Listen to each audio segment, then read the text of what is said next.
I welcome the opportunity to speak on this bill today, and this is a complex piece of legislation with many moving parts and a significant change, with this bill seeking to completely replace the Garda Síochána Act of 2005.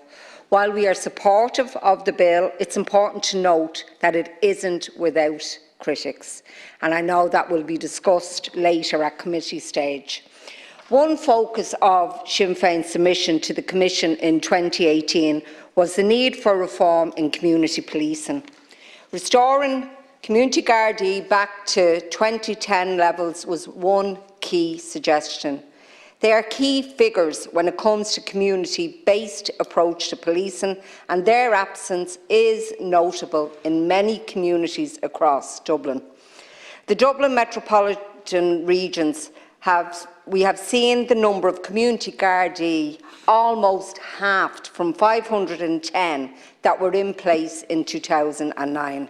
Now, in my own constituency of Dublin Bay North, we have 22 less community Gardaí than we had a decade ago. And I think we all agree in this House, a good community Garda can make a fantastic difference to our areas. Now, Minister, this didn't happen by choice. It represents a policy shift that have left communities without much needed resources for too long now. It's also a reality of a force that's facing a recruitment and retention crisis, Minister, and I think we really need to get a handle on that. We need to get on top of the reasons why the Gardaí are exiting the force. Now, the Garda Representative Association said earlier this week that they are witnessing a new wave of young, trained Gardaí resigning rather than serve in certain parts of Dublin. Now, I think we all agree this is damning.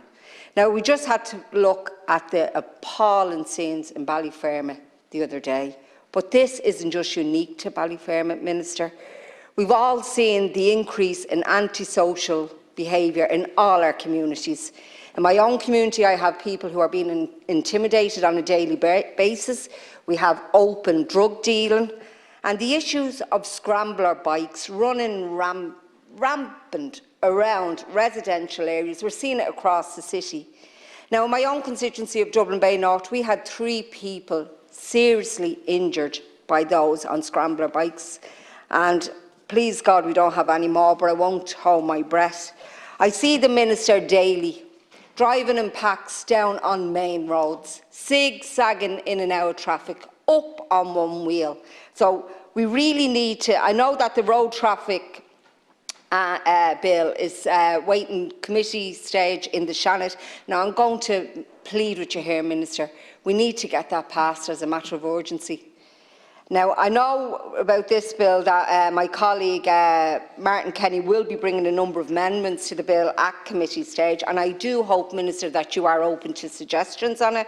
And I really believe it's important. This is an important piece of legislation that will oversee the Gardaí for decades, so I really believe it's important and vital we get it right.